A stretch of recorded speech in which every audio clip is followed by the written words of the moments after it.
Easter ang tawag sa sineselebrate natin ngayon. Hindi yung naging pagkabuhay na natin ng Panginoon. Kasi pag Easter daw, sa pag-aaral daw yun ay pangalang Krishna. So, kung babaligin natin ang bawat isa, Blessed Lord's Resurrection Day, Happy Resurrection Day. Yun sana batiin natin ang bawat isa sa ating pagtayo. Batiin natin ang bawat isa. Sige, pagtayo mo tayo. Kung mabigat yung katawan natin, kaya lahat na natin na nasa presensya tayo ng ating Diyos. So, mga ito, sa ating pagkilog sa Kanya, patuloy natin alalahanin na mga ginawa ni Cristo.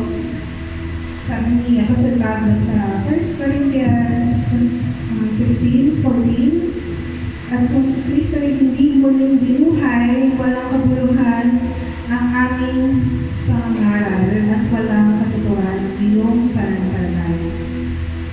17, at kung hindi muling binuhay si Cristo, kayo'y nananatili pa sa inyong mga kasalanan at walang katotohanan ang inyong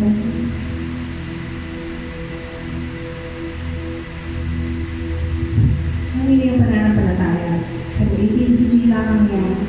Sa 19, kung ang pag-asa natin kay Cristo ay para lamang sa buhay na ito, tayo ang pinakakawawa sa lahat. Ngunit sa katunayan, si Cristo ay muling binuhay at ito ay katibayan na muling bubuhayin ng mga patay. Kung paano dumating ang kamatayan sa pamamagitan ng isang tao, kaya din naman dumating muling pagkabuhay sa pamamagitan ng isang tao.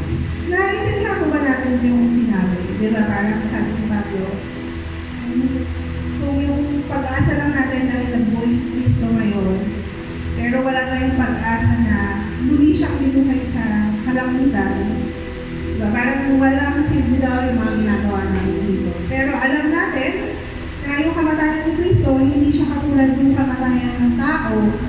Pag namatay dito, wala na, hindi na natin siya makikita. Yung pagkabuhay ng Cristo, yun yung may malaking pag-asa. Kaya tayo nananampalataya sa Kanya. Kaya tayo nagpapasalamat sa mga ginawa ni Cristo sa atin, sa pagkabuhay niya, sa kamatayan niya, at sa muli niyang pagkabuhay. So, bilang tayo mga Kristyano, minsan kasi, alam na natin ito paulit-ulit ito, taon-taon ito. Minsan nakakalimutan natin na, ano ba talaga yung message ng buhay ni Cristo. So, sa ating paglapit sa Kanya, sa umagang ito, alalahanin natin yung pananampalataya natin, yung hatiyakan natin, yung pananalig natin kay Jesus. Diba? Kung hindi siya naging alay para sa ating mga kasalanan, wala tayo, hindi tayo Kristyano. Maring masaya tayo, pero nakakasala tayo. Pero dahil sa kabutihang loob ng ating Ama, patuloy tayo makalapit sa Diyos. Pagpagitan ng ginawa ni Cristo, pagpagitan ng Kanyang buhay na inalay. Tapos, pinatatak ko yung pag-asa natin sa muli ng pagkabuhay. At yun yung dahilan kung bakit tayo naging Kristyano. Yun yung dahilan kung bakit tayo sinasabi sa ating Diyos. So, kahit sa oras na ito, kapag tayo, lalahanin natin na hindi yung detalye ng simbahan yung dahilan bakit tayo nagsimba. Nagsimba tayo kasi, simula ng binuhay sa Cristo, yung kaligtasan natin, yung katiyakan, maraming natin. So, oras ito, palakahan natin ang Panginoon, salamatan natin siya sa biyaya niya, sa grace niya, sa ating buhay, sa ating pag-awit, kulang man yung instrumento, itaas natin yung hingin natin, kasi yung puso natin, mananggot natin sa Panginoon, sa oras ito, sa ating pasasalamat sa Kanya.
puso na nagkakalakad kayo, Panginoon, mga karapat-dapat dahil ikaw ang aming naman, ang aming Panginoon na sinasamba.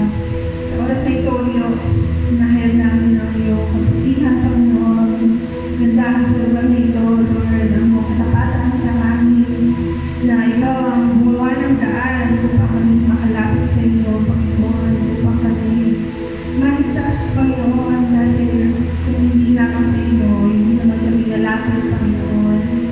Kaya, Panginoon, maraming salamat po namin, Lord, na ikaw, Panginoon, ang pumila sa aming mga buhay. Ganun kami, Panginoon. Nakatigakan, Lord Diyos, nagkaroon kami na pananampalataya sa mamamagitan ng buhay ng aming Panginoon Jesus. Sa kanyang kamatayan, Panginoon, nilupit niya ang aming kasalanan. Ang kamatayan, lahat ng kamalian, Panginoon, baguhin niya kami pinubos para sa iyo. At ikaw pa rin, Panginoon, ang may-ari ng bawat isa sa amin. Kaya nga, Panginoon, baguhin namin. Naalay ang lahat sa iyo, Diyos. Nawa sa oras na ito, Panginoon, sa aming pag-celebrate, Panginoon,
Wala.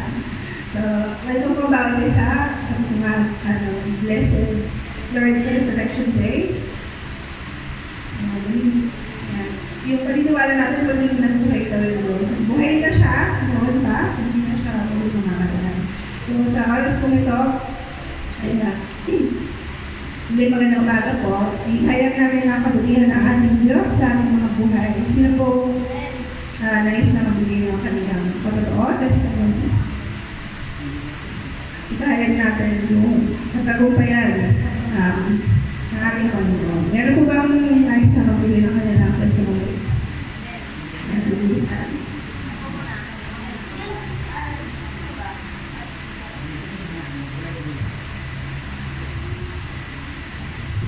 Salamat na po kay Lord dahil binibigay niyo po ng araw-araw na lakas at wisdom.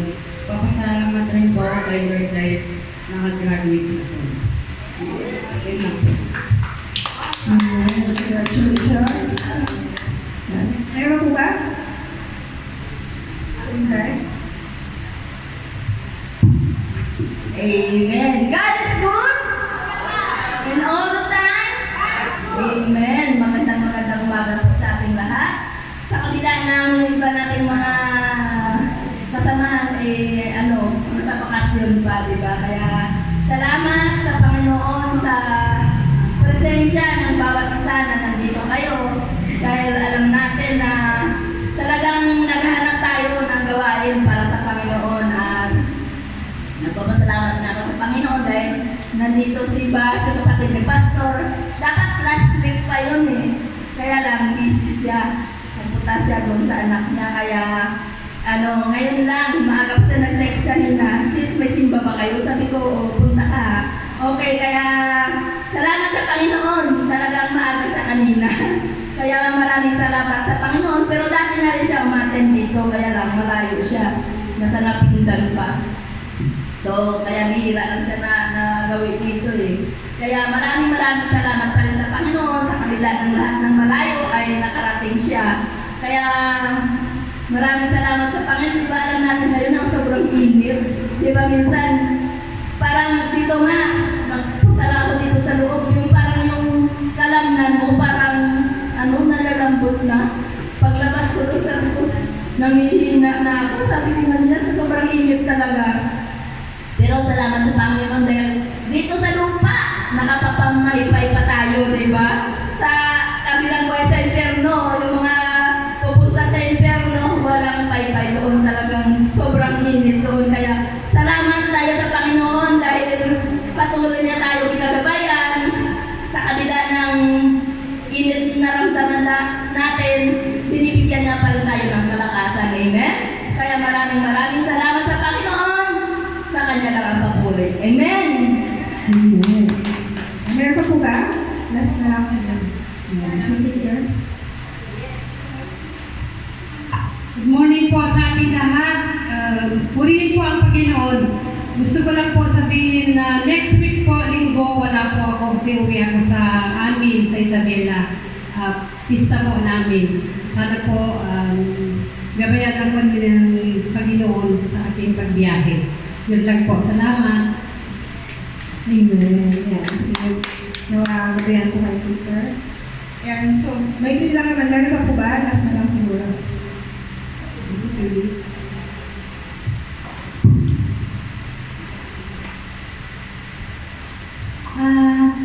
Magandang umaga sa ating lahat. Nagpapasalamat ako sa Panginoon dahil natapos na yung anak ko sa grade 6. So, nung graduation day, nagtaka kami bakit hindi nakasali si Jihan ng loyalty awardee.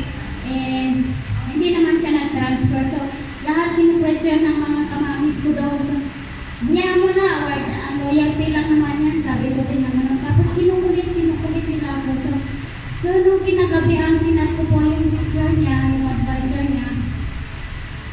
So, tumawag siya sa akin. Sabi niya na, humingi siya ng pasensya at sabi niya, isasama daw niya si Jihan doon sa Facebook account, sa list ng mga loyalty award. Tapos,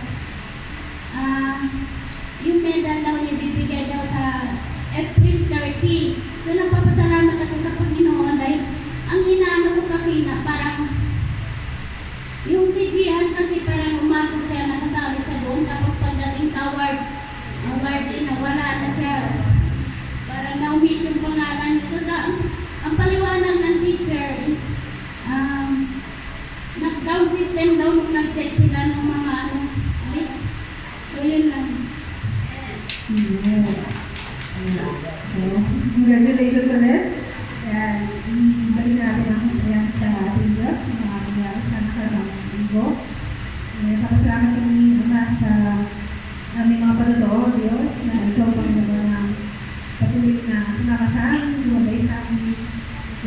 sa amin, nagpagaling sa amin. Nawa Panginoon, aming mga buhay ay maging mapagpala din sa ibaw, Diyos, aming mga patotoo, Panginoon, ay maghayag na ikaw ang patuloy na Diyos na sumasama sa amin, nagbibigay ng kapatagan sa amin, at nagsusustain sa amin, Panginoon. Papasalamat kami, Lord, sa lahat ng pagpapalang sa amin, sa mga dating namin, Panginoon, sa patuloy namin lalakaran, O Diyos. At papasalamat kami, Panginoon, sa lahat na mga ipagkakaloob ng Panginoon sa future, Panginoon, nawa pagparaan ng aming Panginoon upang patuloy kami na-motivate, Panginoon, at samahan mo kami, Panginoon, sa aming mga pagsubok, O Diyos, upang patuloy namin nalaman ang kapangyarihan ng aming Diyos na sinasamba, Panginoon. Maraming salamat po. Ito ang Panginoon ng patuloy na bigay ng para sa bawat isa o aming patuloy, Panginoon, bigay ng kapulihan sa iyo. Nabalik namin ang lahat ng ito sa pangalan ng aming Panginoon Jesus. Natin magsabi na Amen. Yan, sino yung maingay? Sino yung maingay? So, ayun muna tayo. Baga, tahimik lang para matuloy tayo makapag-focus sa salita ng Diyos. Tawagin po natin si Pastor Robel upang ihayag ng salita ng Diyos.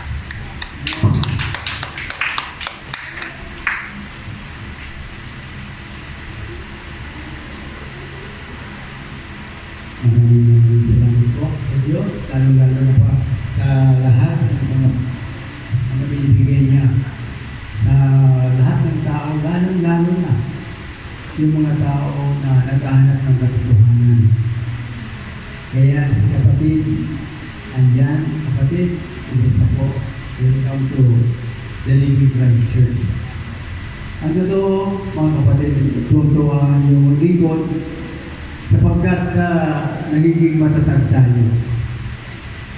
Sana ang lahat ng tao magkaroon ng tinatawag na enthusiasm para malaman ang katotohanan.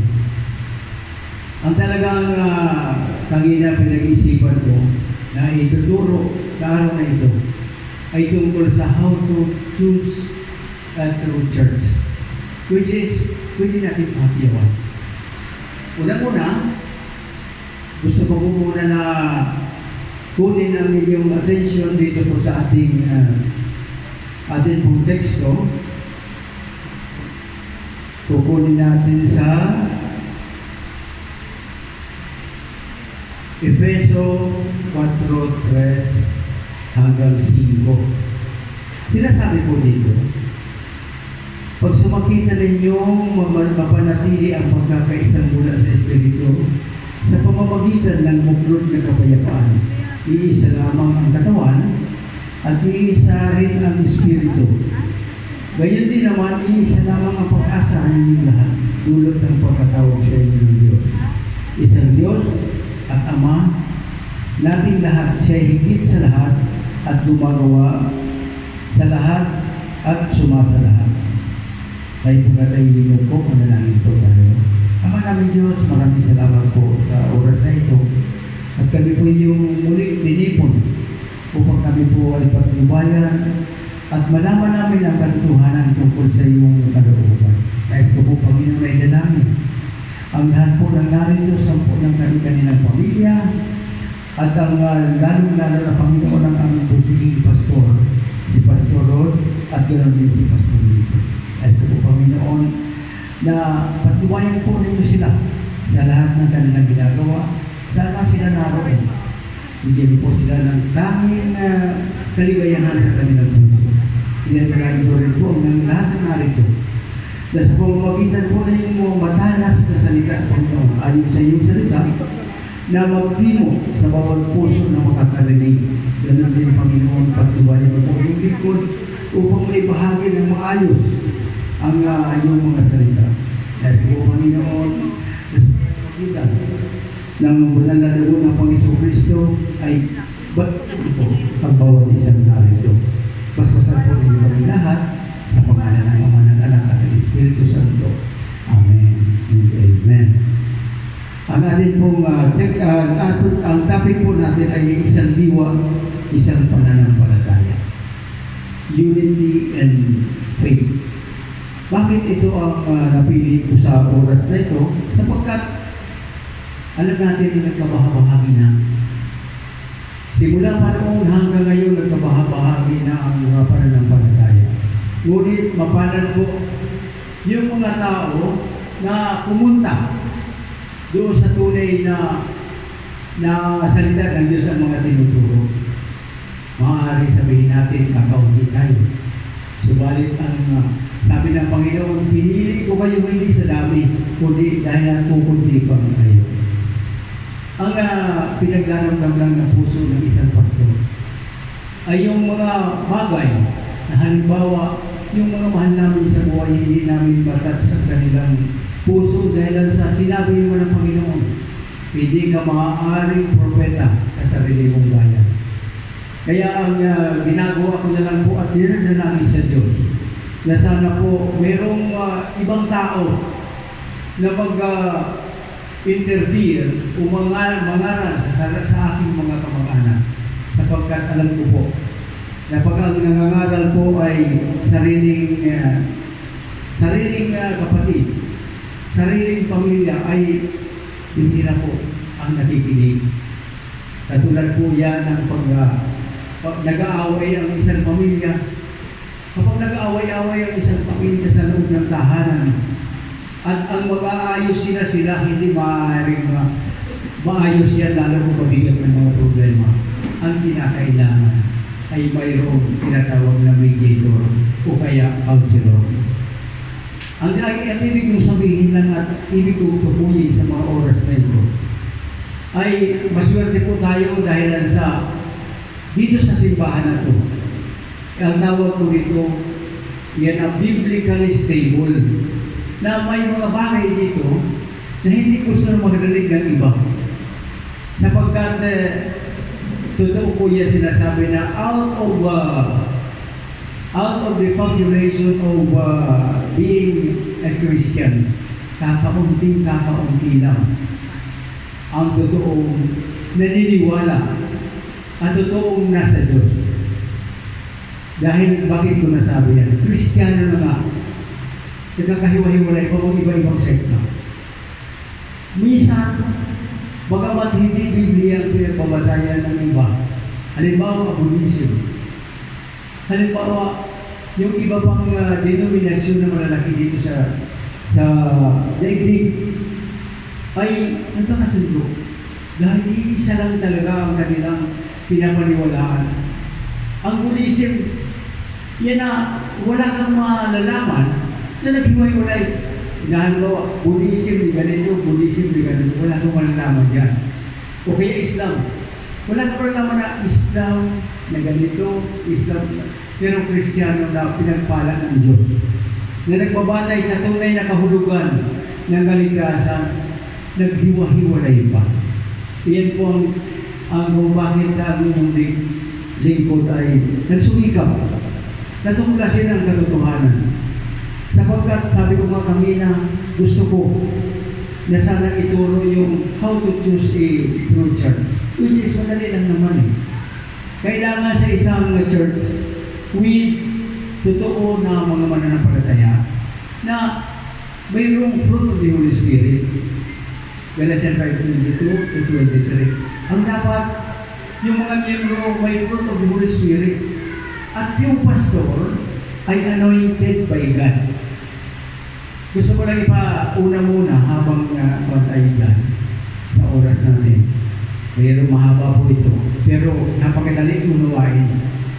Ang anointed na pastor, ang salita ng Diyos lang ang sinasabi. 3:34 ng John. At talagang pilit-pilit, may biblical stability. Na ibig sabihin, utos po yan eh. Dapat sa isang nangangaral ay anointed by God at tinuruan ng Diyos, hindi ng tao. Yan 6:44-45, nakalagay ko yan doon. Na nagtuturo Diyos at lahat ng matututo ibibigay sa ating Panginoon Kristo.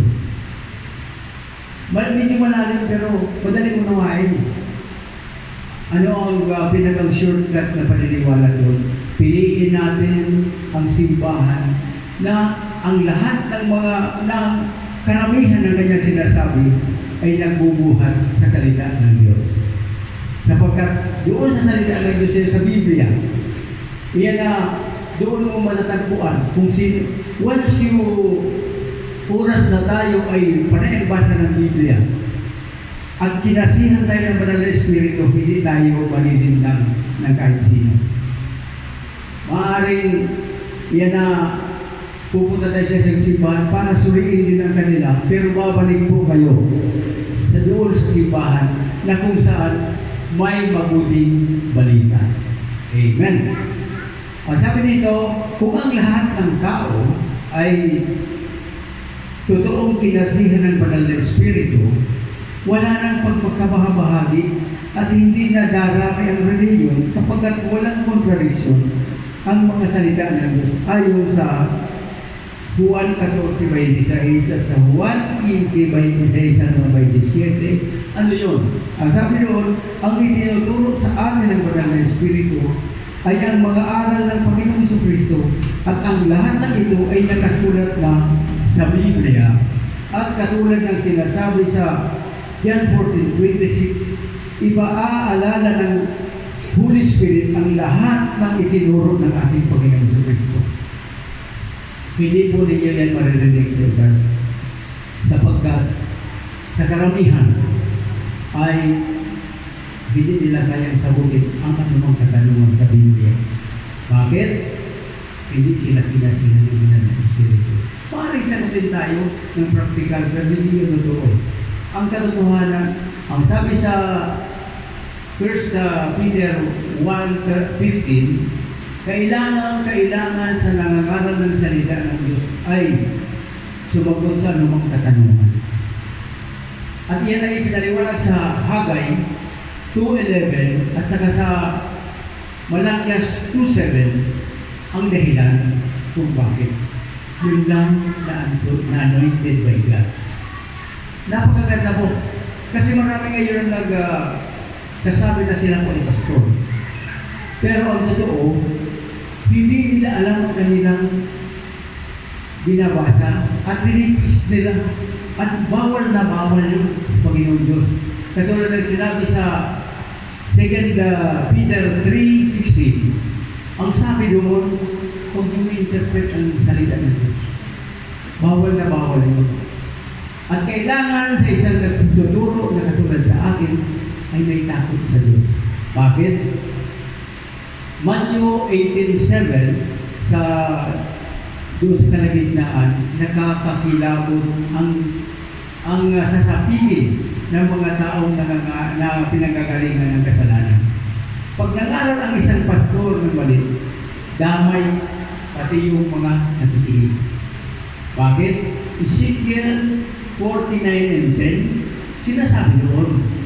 Ang sabi doon ganito, na sino mang propeta ang mali ang aral, pati yung tinuturuan madadamay sa kaparusahan. Kung ano ang parusa doon sa mga ngaral, yun din ang parusa doon sa mga nakikinig at tinuturuan. Kinakatakot po. Bakit? Mag-segue tayo tungkol sa impyerno. Ang impyerno po totoo. Walang purgatorio.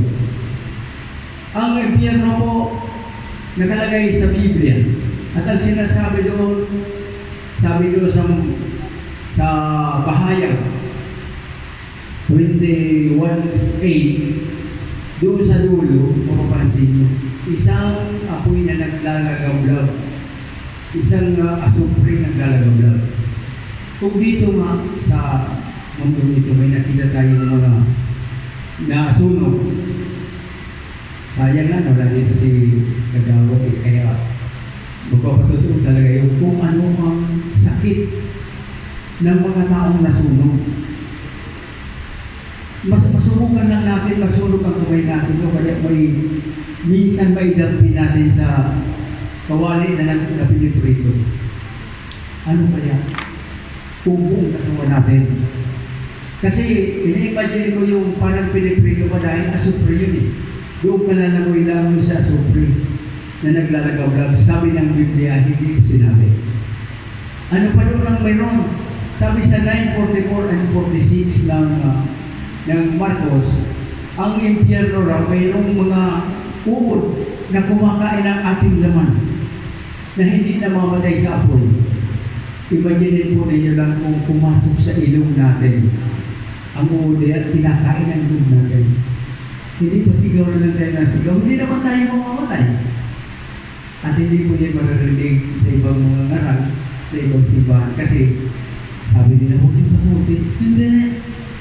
Hindi natin tinatakot. Gusto lang natin bigyan ng aral yung sinabi doon sa Ecclesiastes 12:13 na dapat ang tungkulin ng tao ay magkaroon ng takot sa Diyos at sumunod sa kanyang kalooban. Ano ang ibig sabihin ng matakot sa Diyos? Ang pagkatakot sa Diyos katulad ng pagkatakot natin sa ating mga magulang. Kapag takot tayo sa magulang natin, sinusunod natin sila. Kahit na sabihin nila, susundin natin. Ganon din ang ibig sabihin ng Diyos. Na kapag tayo ay may takot sa Diyos, walang tinatawag na kautusan na hindi natin kayang sundin. Dahil ang hindi ang Diyos, malupit na Diyos. Hindi yan naglagay ng kautusan na hindi natin kayang tuparin. Yun nga lang may kondisyon. Ano yun? Sumunod tayo sa kanyang kautusan. Kahit anong pagsubok, mapagtatagumpayan natin sapagkat yung Holy Spirit ay andiyan sa ating puso. Napakaganda po ng kontrata ng Diyos. Napakaganda po ng salita ng Diyos. Ang ating Diyos ay namaputi ay talagang binibigyan tayo ng pagkakataon. Lahat ng bagay ginawa niya na para maligtas ang tao. Ang sabi nga doon sa sa 3:9 ng 2 Peter na talagang ang plano ng Diyos ay yung talagang kanyang plano ay matuto tayo upang tayo ay maligtas.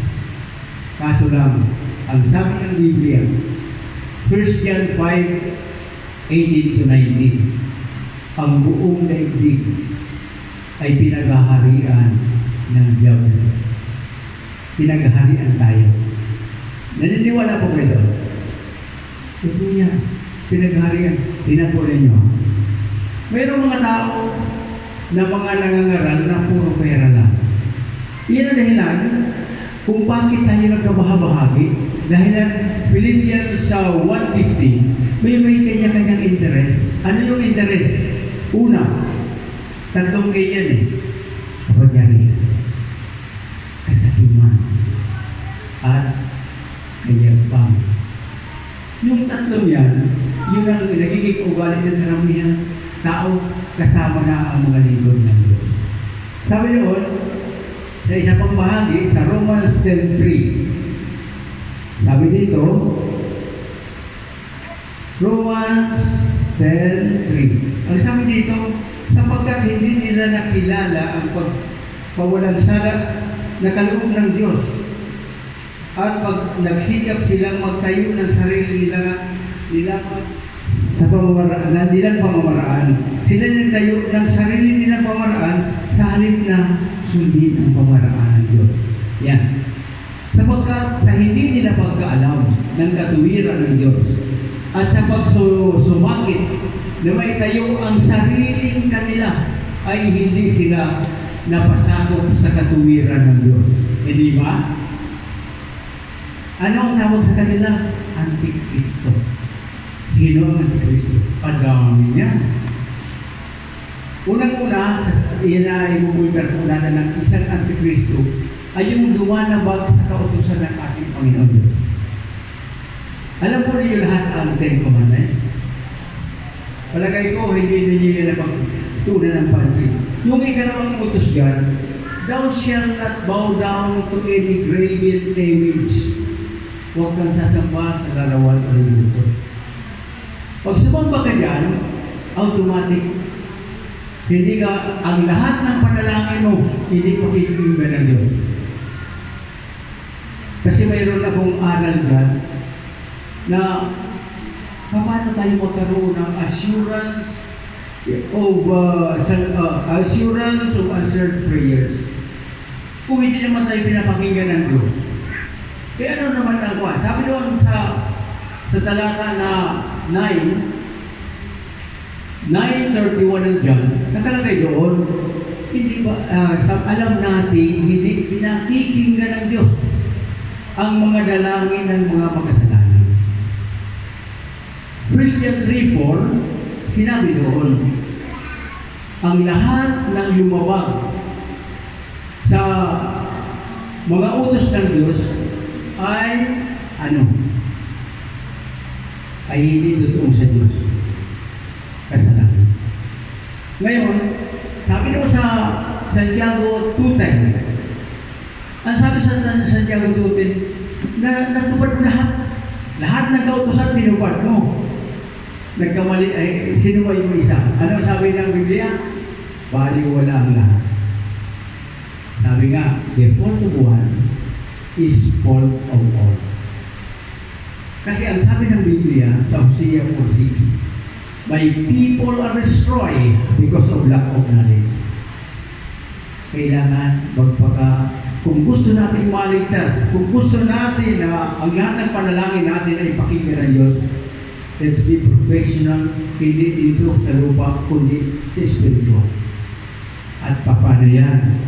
Napakadali po yan doon sa mga taong tumanggap ng totoo sa Panginoon Kristo. Sapagkat kapag naging anak na tayo ng Diyos, sa pamamagitan ng bautismo, ay magkakaroon tayo ng tinatawag na broad mind. At talino tayo. Iyan po personal na experience. Dati hindi ko maintindihan.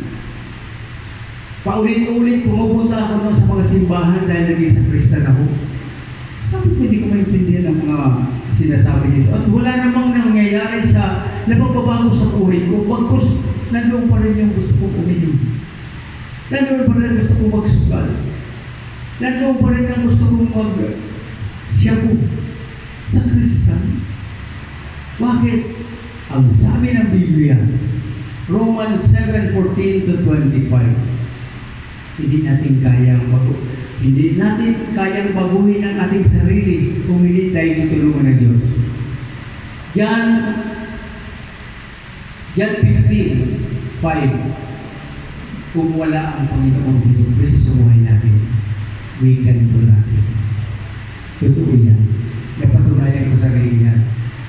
At kung tayo ay patuloy na mali ang pananampalataya, patuloy tayo na sumusunod sa mali, walang ibang dapat sisihin, tayo rin. Marami na mga bagay, marami mga tao ang nagtanong tungkol sa kaligtasan at salamat sa Diyos, nasasagot ng inyong linggo. At doon ko napatunayan na ako ay unintimidated. Talagang sinubo niya ako. Dahil nasubukan ko na ako po ay usikin ng kapwa ko mga pastor. Pero napapahiya lang. Ang sabi nila, nandito nakaupo noon, dinayo pa ako dito. Yan na, marami na pastor na mga iba-iba.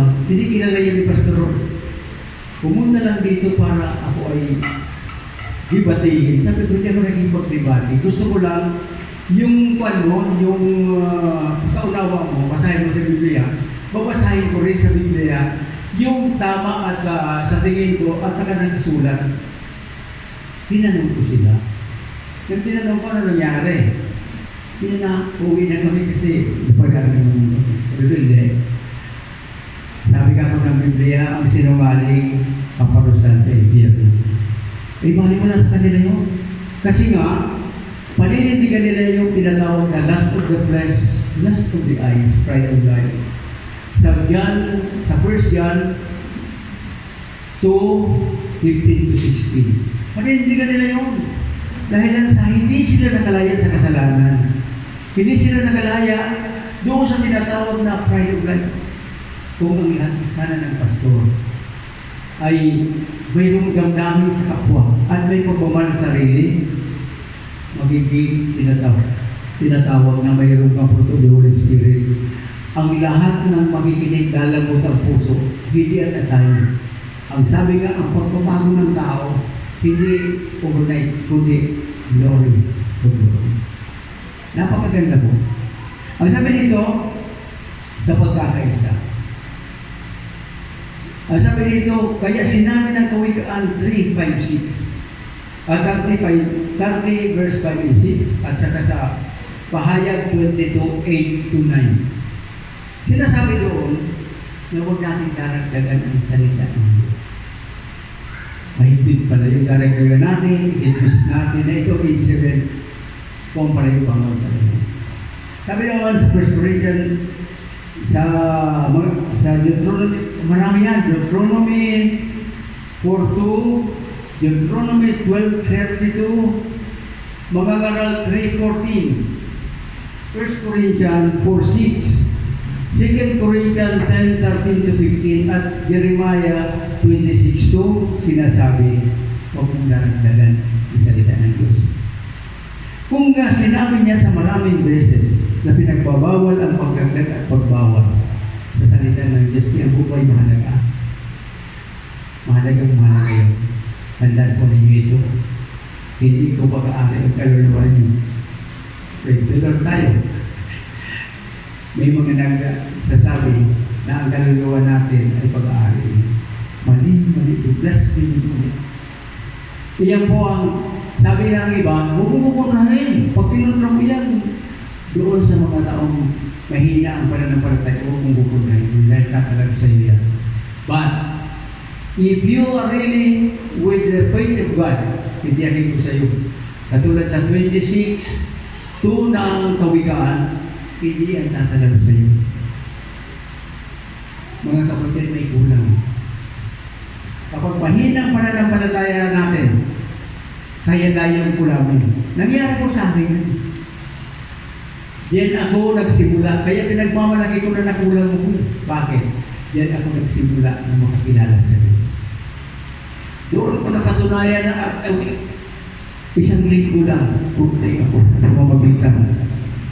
Totoong paghingi ng saklolo sa Diyos sa tulong ng pastor. Alam po ninyo, marami bisis na yung linggo. Pero totoo yan, napakasama akong tao ng ano. Lagi akong adik. Lagi akong manunugal. Mahilig ako sa kalasuhan. Hanggang sa isang araw ng tama yung sinabi ng Biblia eh. Hindi mo talaga yung sabi ng mga matatanda at saka matatalino, you cannot judge a book by its cover. Totoo yan. Oo nga, si Pablo naging masama. Pero ano nangyari? Tinawag siya. Kasi sa tiyan pa lang ng kanyang ina, tinawag na siya.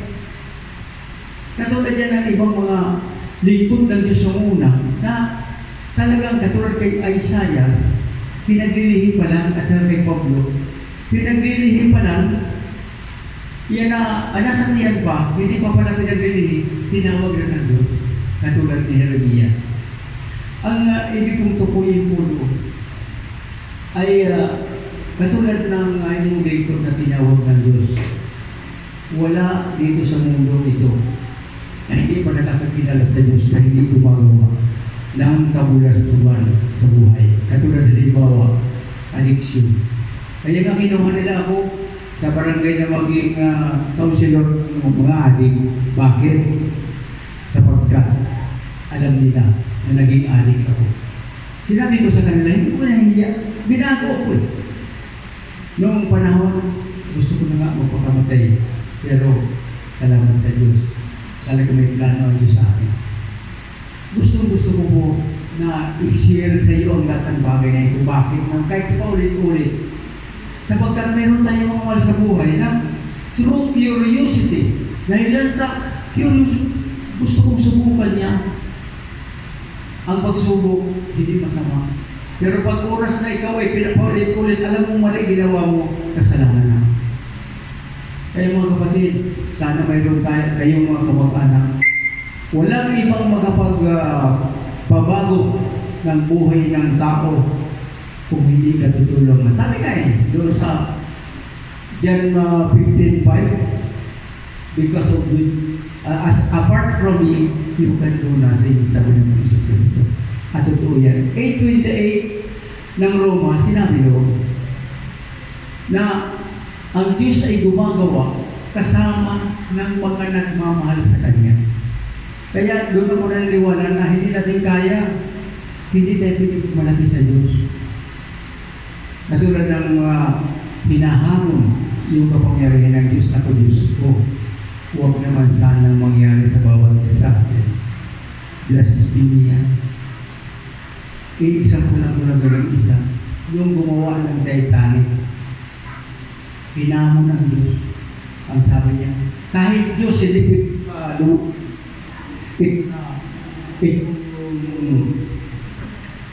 bakit?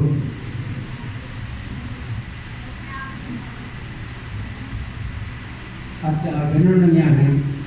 Alam po niya nangyari. Isang beses pa lang siya. Isang beses lang siya na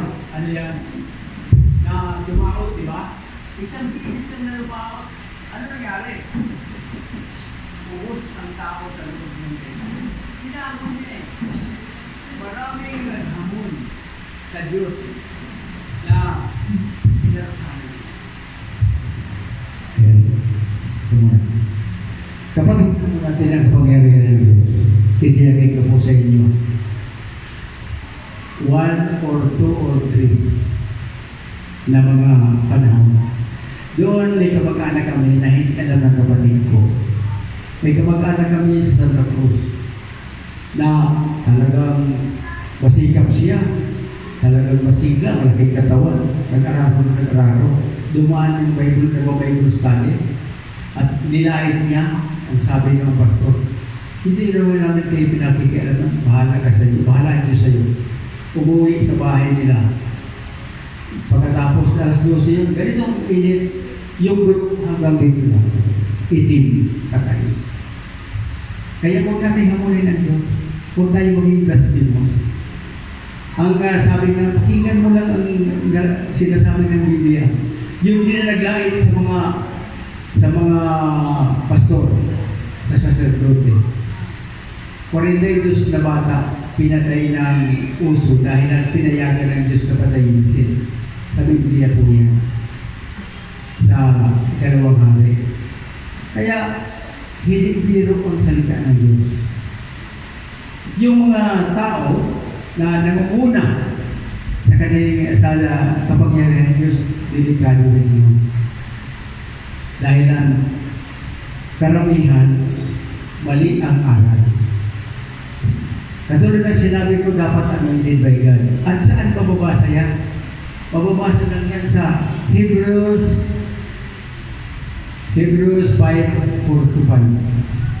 Ang naghirang sa Panginoong Hesus Kristo, hindi siya, yung Ama lang. Pagkalain mo yan. Ngayon naghirang, ikaw pare ka na ha? Ikaw pastor ka na tao. Kaya nagsumbat ang Diyos sa 7:8 ng Marcos na ang tinuturo niya, ginagawa niya, turo ng tao. Bakit? Ang sabi ng Biblia, your thoughts are not my thoughts. Your ways is not my ways. Sabi ng Diyos sa Isaiah 55:8-9. Huwag ka iba. Abogado ka. Abogado ako. Doktor ako. Kung dito lang sa lupa, yung abogado tanongin mo kung anong gamot. Hindi naman makakakwento dahil ang pinag-aralan noon, psychology at philosophy. Yun namang doktor, tanungin mo naman, ano ang batas? Hindi rin masagot. Sodo ang ating Diyos. Sinabi niya, pinalin, your thoughts are not right. At pinutumayan niya sa sinabi ni Pablo sa 1 Corinthians 1:18-31. Sinabi niya ito na ang matatapos matatalino sa lupang ito ay mangmang sa harap ng Diyos. Para maging matalino ka sa 3:30, para maging matalino ka sa mundo ito, magpakumbaba ka sa Diyos. Ituring mo ang sarili mong mangmang. Kaya mo ganda lang. The Bible answers question in the Bible. Yan ang pag-aaral totoo. Dito tayo. Sabi dito, ganun din ang sinabi ni Pedro 3:16. Binasa natin kanina. Bawal i-interpret. Sabi ko sa Jeremiah 23:30-32. Ang isa sa pinakamalaking problema ng tao ay ang hindi pagkaunawa sa mga salita ng Diyos. Hosea 4:6. My people are destroyed because of lack of knowledge. Kaya napakalaga ng ating tuklasin kung bakit at paano natin maunawaan ang mga salita ng Diyos. Napakarami na ngayon ang mga taong professionals, mga matatalino sa tingin ng tao. Mga taong ang akala nila ay napakadaling maintindihan ang mga salita ng Diyos. Dahil sa sila'y may mga mataas na pinag-aaralan, ginagamitan nila ito ng head knowledge. Dinadaan nila ito sa self-interpretation o nagsasariling katha. Ito ang kanilang paraan para madaya ang tao. Ang sabi ng mga aral 8:16-17 ay ganito. Habang iniisip ko ang mga pangyayari sa daigdig, lalo akong naniniwalang kahit mag-isip ang tao araw at gabi. Hindi niya maunawaan ang mga gawa ng Diyos. Kahit paano ang gawin niyang pag-iisip, hindi niya maunawaan. Maaaring ipalagay ng matalino na alam niya ang bagay na ito, ngunit ang totoo'y wala siyang nalaman. Sabi sa Daniel 12:10, ganito kung bakit.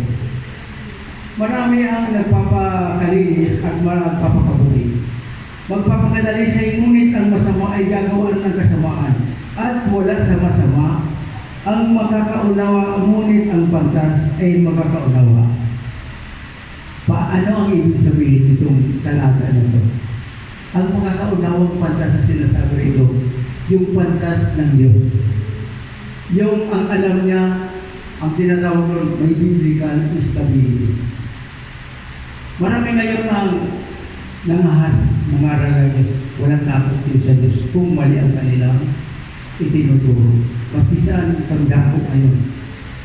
Dito lang sa The Living Christ Church, makakatagpo ka ng tinatawag na totoong doktrina ng Diyos.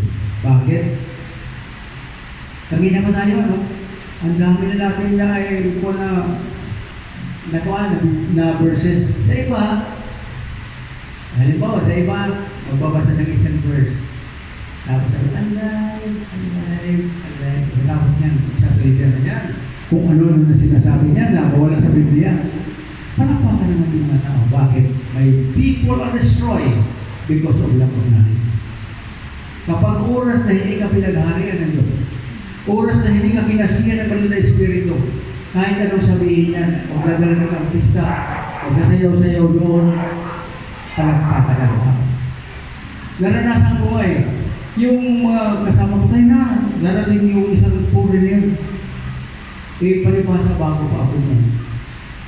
Pagkatapos, noong nandiyon na kami, pinagtutulak kami para tumihaya.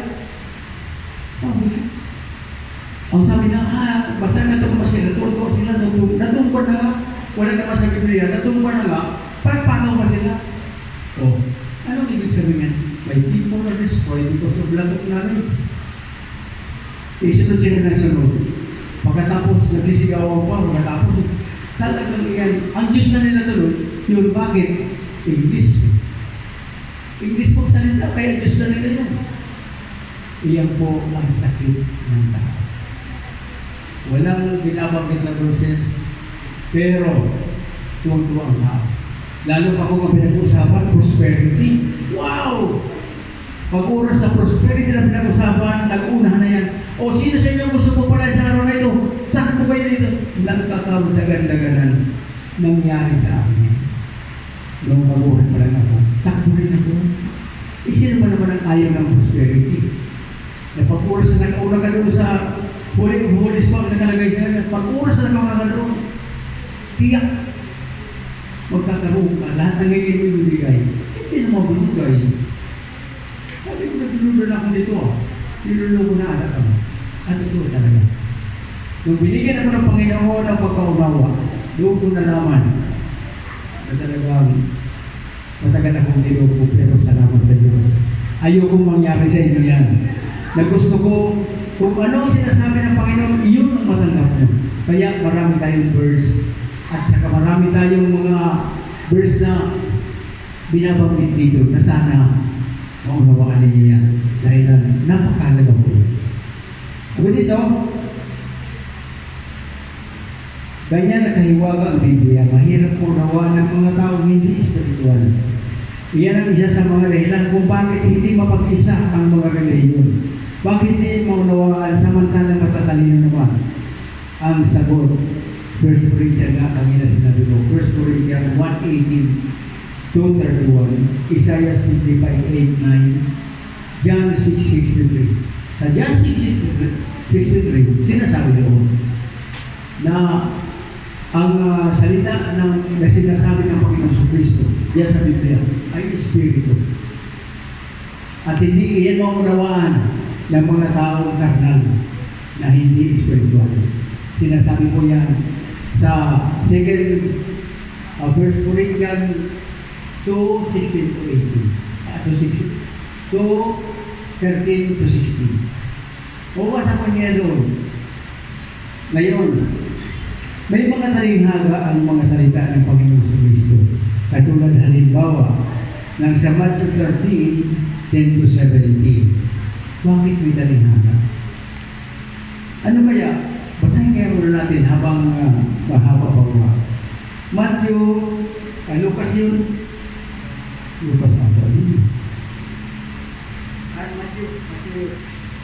Matthew 13:10-17.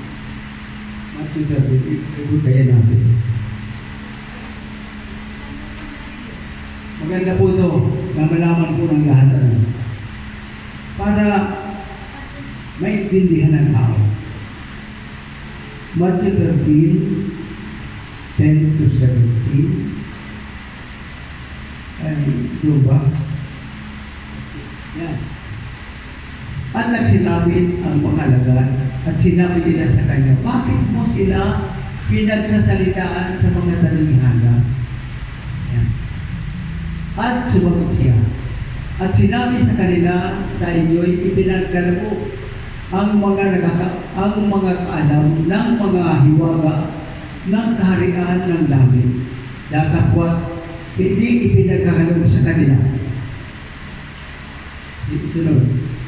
Sapagkat sino man ang mayroon ay bibigyan at siya ay magkakaroon ng sagana. Ngunit sino mang wala, pati ang nasa kanya ay aalisin sa kanya. Sunod.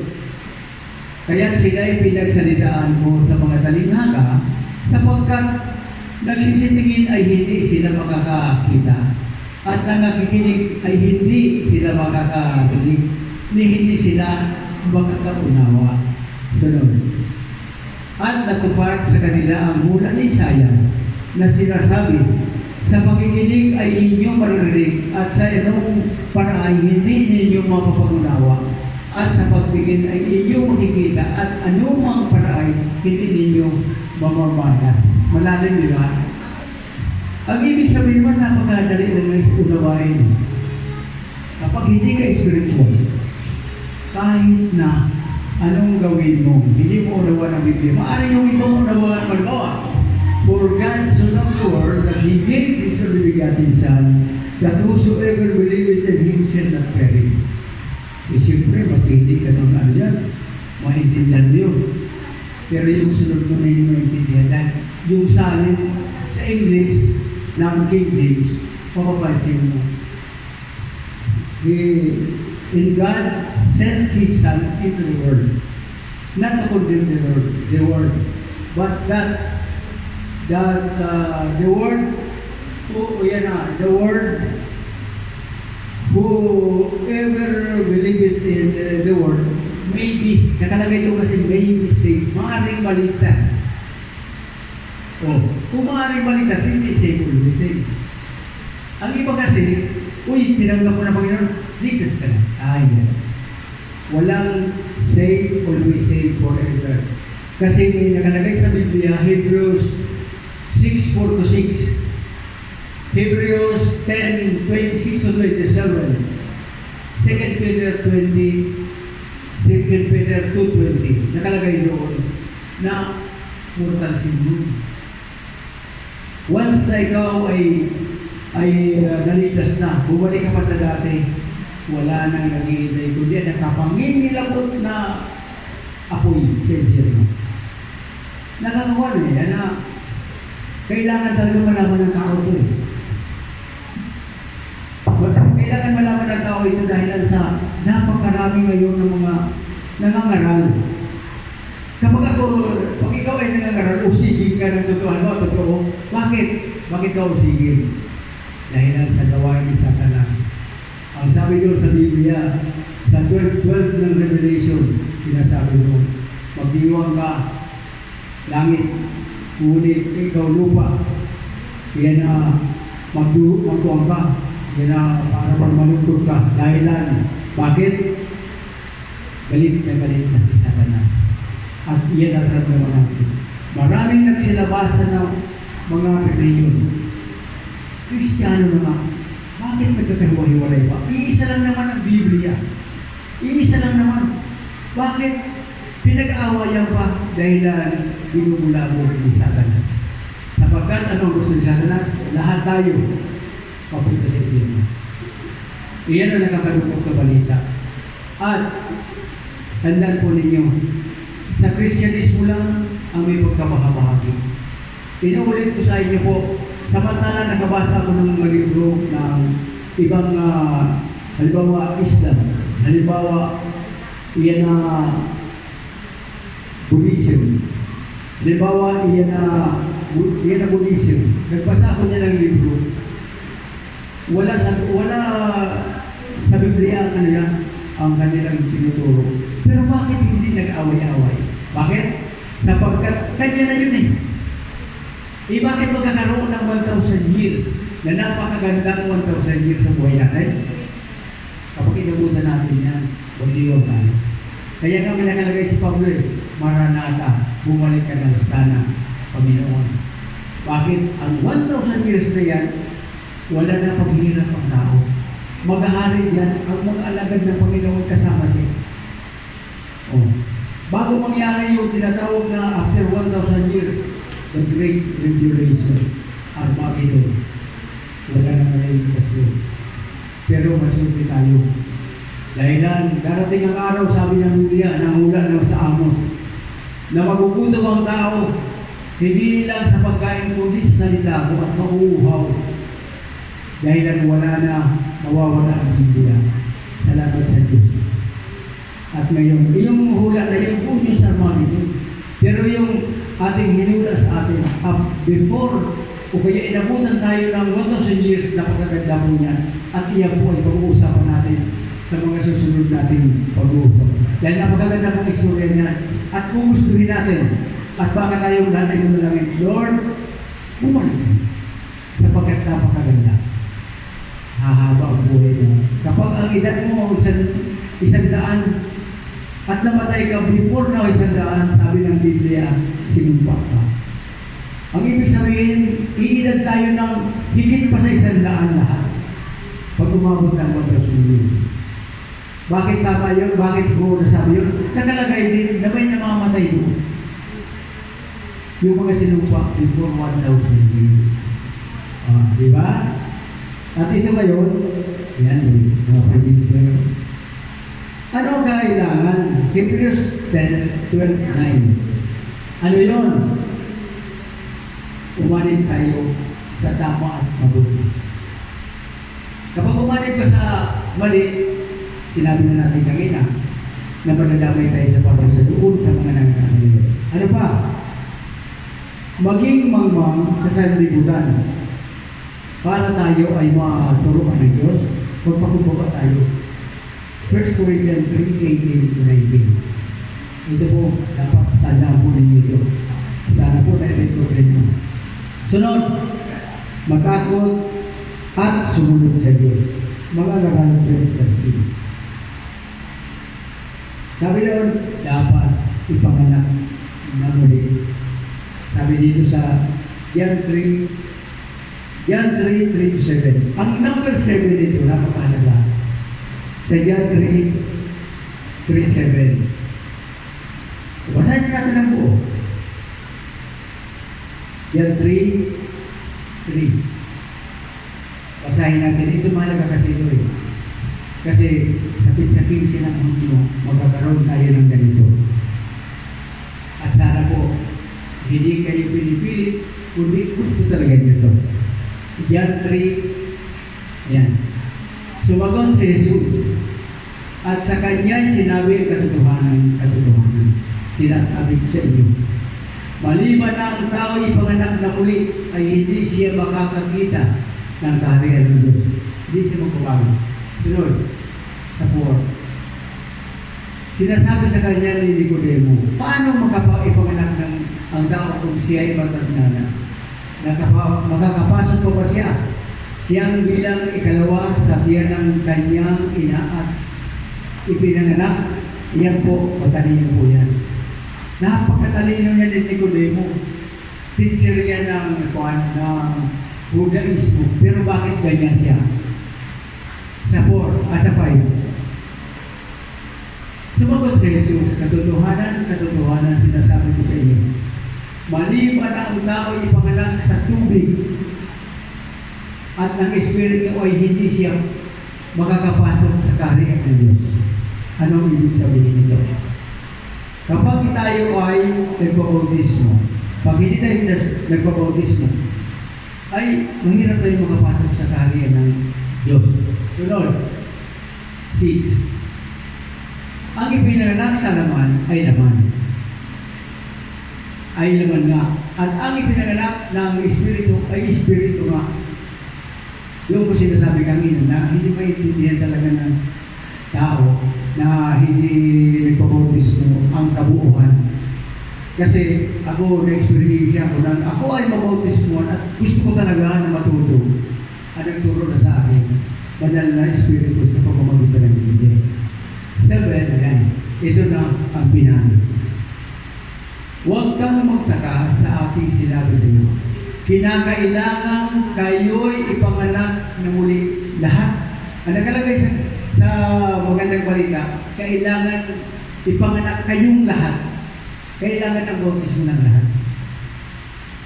Pero sa bautismo, pag-aaralan natin rin yan pag sa 15. Dahil ang importante yung pusat loob na talagang gusto ng puso mo. Kapag ikaw ay, ang sabi mo na, pwede mo bautismo na ako? Pwede. Anong malay natin? Mali yung bautismo na tanggap natin.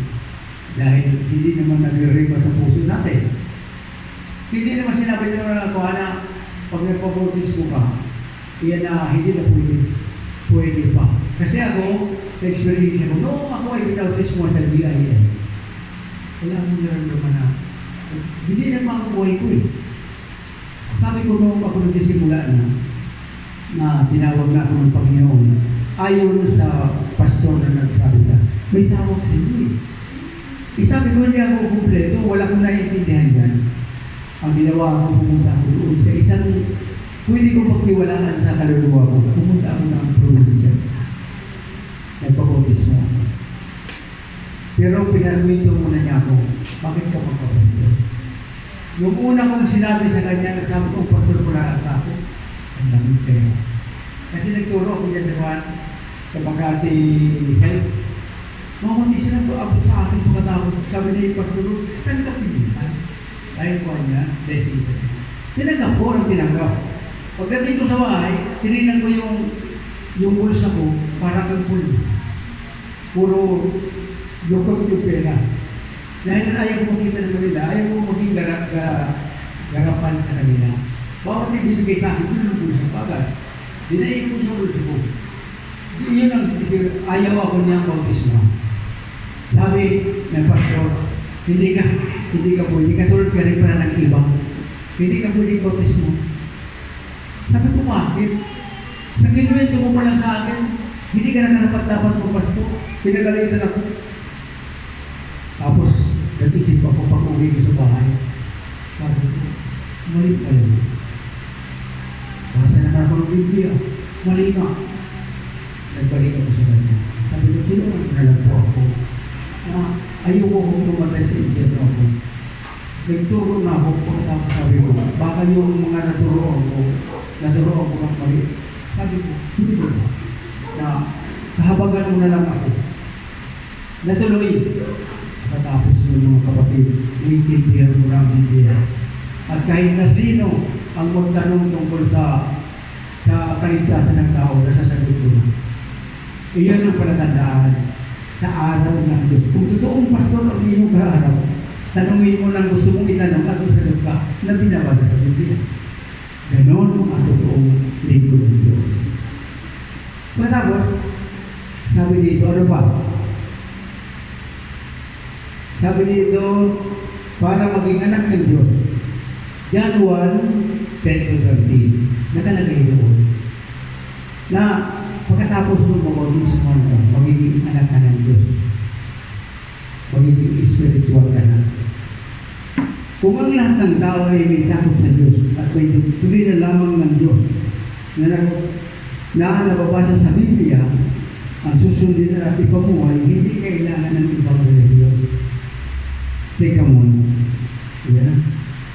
Haba ba yan sana? Pero tatanungin ko muna kayo ng isang bagay. Bago akong paalala. Totoo bang may religion? Sagot kayo. Totoo bang may religion? Anong ibig sabihin ng religion? Iyan po ang pinagkakaguluhan. Kaya nagkakawatak-watak. Kaya doon pa na hindi na sila makasundo. Ang religion po, galing sa salitang Christia. Sa Greek na salita ay Christia. Na ang ibig sabihin, ceremonial worship. Pagsamba pala. Ngayon, kung hindi naman pala mag-religion, paano ko nasamba? Ba't nandito tayo kung hindi naman pala tayo mag-religion?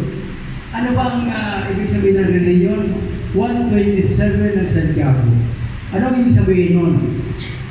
So, ang tunay na religion, yan na holiness and ano yun? Charity and holiness. Araw-araw yun sa pagsamba. Yung banal ka, at saka yung mga kung meron ka, mamimigay ka. Dahil charity, mabigay sa mga kailangan talaga. At saka yung holiness, huwag kang maakit ng masasama. Huwag pagkabangal ka. Maraming verse na nagtutulong sa akin yan. Ng kabanalan, meron naman yan na tinatawag na paliwanag. Oh. Kaya, galing lang sa Biblia yan. Kaya mga kapatid, ang oras natin, napaka may siyo kong isipin. Pero dapat natin sundin yung kung nakikita mo naman sa inyo, hindi naman kayo inaan ko. Yan na kahit na siguro pag ako, pero kailangan. Kailangan natin gawin ito muna. Kahit sa isang dito pa naman, meron tayong pag-usapan. At sana, yung mga tao masira rin yung mayayan nyo dito sa katapusan nyo. Yan na, maraming kayong matutunan. Na gusto-gustong tumulong sa tao. Pumupuna ako sa mali sapagkat mahal ko yung tao na pinupuna ko. Iyan ang naging ugali ko. Nasabi ko nga, what is, ang sabi ko doon, what is right must be kept right. And what is wrong must be set right. Kung mahal mo ang kapwa mo, pagsabihan mo. Kasi marami oras na ako nagsasalita tungkol sa Diyos at sa pawa ng isang pastor nagagalit sa akin. Bakit? Hindi niya mahal yung tao eh. Ako mahal ko eh. Sabihin ko mali. Sabi ko sa Tito 1:13, sawayin mo kung may kabagsikan. Sabi ko sa King James Version. At sinabi rin sa Ecclesiastes 7:27, ganito ang sinasabi. Kaya mayroong tinatawag na pagliliwanagan para malaman at natitimbang ng tao kung sino ang tama at mali. Pag pumunta kayo sa ibang simbahan, ikumpara niyo po ang turo dito. At malaya rin kayong bumalik kasama ng mga taong maliligtas dahil sa inyo. Amen! Hallelujah! Tayo pong nakadiyo po lang. Sundin natin. Ang sabi dito sa Biblia, sabi sa 1-6, gusto kong ibahagi na ito dahil ayaw natin mag-ibang. Sabi dito sa 5, kapag nanalangin kayo, huwag kayong tumulad sa mga mapaibabaw. Mahilig silang nanalangin ang patayo sa mga sinagoga at mga pananampalaan upang makita ng mga tao. Sinasabi ko sa inyo, tinanggap na nila ang kanilang gantimpala, ngunit kapag nanalangin ka, pumasok ko sa iyong silid at isarapukit ko, saka manalangin mo yung amang hindi mo nakikita, gagantihan ka ng iyong amang nakakita sa pagkita ng gawin. Sabi dito sa 14, sabi dito sa 7, sa panalangin ninyo ay huwag kayong gagamit na napakaraming salita gaya ng ginagawa ng mga hindi. Ang akala nila ay pinakikinggan sila ng Diyos dahil sa dami ng kanilang salita. Huwag ninyo silang tularan sapagkat alam na ng Diyos ng iyong Ama ang inyong kailangan bago pa nakikinig sa Kanya. Kaya lahat ay yun po. Ama namin Diyos, maraming salamat po sa araw ito. Sa oras na ito, pinigyan po kami ng paglubay na Banal na Espiritu upang may bahagi at katotohanan. Dahil sa po, Panginoon, na hiningin sa iyo. Sa sandaling ito, magsimula na mag-manifest ng iyong Banal na Espiritu sa bawat puso at isip na narito na may bahagi na sa kanilang mga mahal sa buhay. Sapagkat alam po namin, Panginoon, na mahal mo ang lahat ng tao. Ganon din, Panginoon, ang iyong lingkod. Nais ko po, Panginoon, ng lahat ng mga narito kasama ng kanilang pamilya ay magkaroon, Panginoon, ng tunay na diwa ng kaligtasan ng pagkakaisa. Nais ko po, Panginoon, na idalangin sa iyo. Dahil sana, Panginoon, sa pamamagitan ng mga salita namin pong napag-aralan sa oras ito, ay magkaroon ng guide o biya na mabigyan kami ng tunay na karunungan ng buhay sa iyo. Panginoon, hinihiling ko po na sinuhan po ninyo ito at basta-basta kami lahat sa pangalan ng Ama, ng Anak at ng Espiritu Santo. Amen. Amen. Hallelujah. Amen.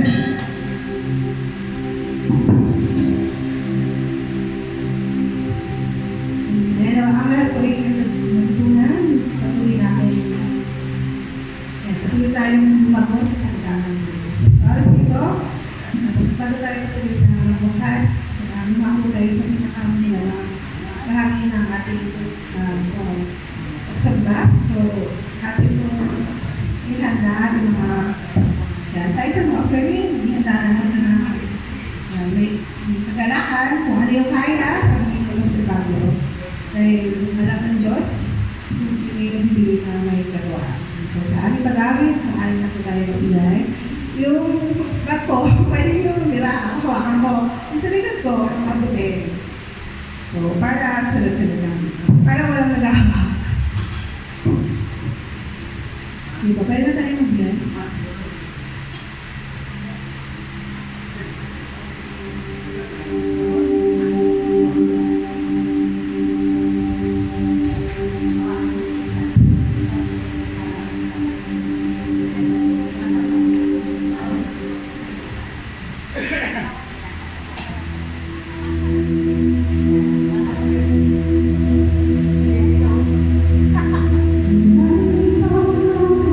Sa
Tuloy namin tinataas sa iyo, Panginoon, ang aming makalawag o tuloy man ito, talis na dito, Panginoon, tuloy ninyo ang nakita sa bawat isa.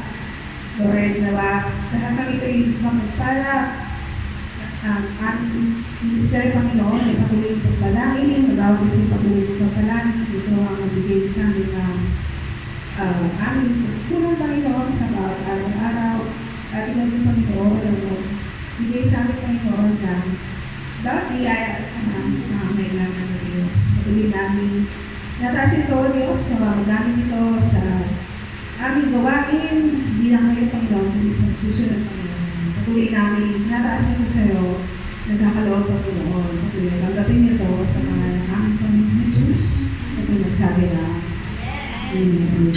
So, bago po tayo tuloy ang pagtapos, ganun pa rin po announcement. So, salamat po sa mga pupunta ng maaga sa ating Sunday School. Sana 9:30 siya. So, 30 minutes na naman para, alam mo yun, may natututunan tayo ng bago. Kasi sa sobrang busy ng buhay natin, diba, parang hindi naman, sinong sure dito na araw-araw nagbabasa ng Bible, diba? Hindi naman. So, para may, kumaga, hindi naman tayo magbabasa ng Bible araw-araw, hindi din naman siya, kumaga, hindi naman sinabi na walang kaligtasan yung hindi nagbabasa. So, para kung may gusto tayong matutunan, diba, para lang maalala natin, usually, yung mga nakaalala natin, nalala ko sa pastor na to, diba, parang usually gano'n, nag-build yung memory, hindi lang sa pag-iisip ng memory first. So, sama po tayo sa Sunday School, tapos kung may mga tanong po, yung papel ng green, yun po talaga yung service niya, yun yung survey niya, so pwede yung sulat, hindi lang siya kukol dun sa, sa pinag-lesonan. Ay, tanong-tanong po. Pwede natin siyang itanong, basahin. Tapos, yun po, parating ko lang isama yung ministeryo natin sa laban na to, mga kapatiran, sa panalangin. Kung may mga special prayer request po, pwede din po isulat sa aming papel.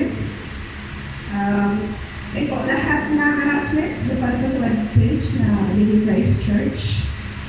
At saka, yun, kung sino pong nais na sumali sa ministry, sabihan nila ako kami. Meron po makita ang announcements. So, kung wala na po, tawag po si Pastor Robel. Hayaan naman sa huling panalangin.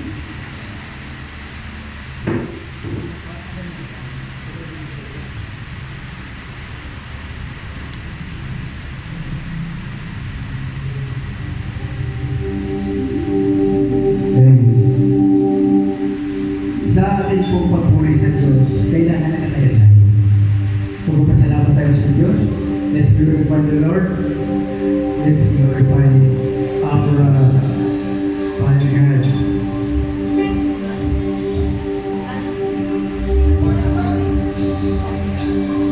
the glory.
pagpapala sa oras na ito namin tinanggap ang iyong salita na pinakamahalaga sa buhay ng tao. Salamat po, Panginoon, sa patnubay ng iyong banal na Espiritu at kaming lahat ng narito ay napuspos ng iyong kaluwalhatian. Tunay nga, Panginoon, na sa panahon na ito, Panginoon, ay nais po namin na aliw ang tao sa pamamagitan ng iyong salita. Nais po namin, na Lord, na ang lahat ng tao, lalo-lalo na yung mga narito, ay magkaroon ng tunay na assurance of salvation upang sa ganang Panginoon, masaya kami laging magpupuri sa iyo sa araw-araw. Panginoon, andito po yung mga anak. Saliksikin po ninyo ang kanilang mga puso. Alam mo po, Panginoon, ang kanilang pagkakamali. Patawarin po niyo sila. Linisin po ninyo ang kanilang puso upang lahat ng kanilang mga dalangin sa iyo ay iyong pagkakaloob. Salamat po, Panginoon, sa iyong kabutihan.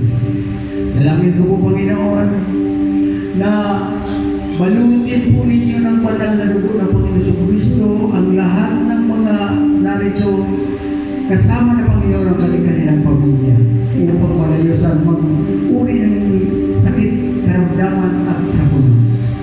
Panginoon, idadalangin ko rin po ang aming po mga pastor, si Pastor dito at ang aming buting pastor, si Pastor na sana, Panginoon, sa pamamagitan ng dalangin na ito ay magkamit sila ng tunay na diwa ng pagmamahal na buwan sa iyo. Bigyan mo po sila ng tunay na karunungan upang lahat ng kanilang pupuntahan ay magkaroon ng himala sa kanilang mga buhay. Andito po kayo, Panginoon, at siniyuhan mo po ito, Panginoon, na aming dalangin ang aming gawain sa pangalan ng Ama, ng Anak, ng Espiritu Santo. Amen.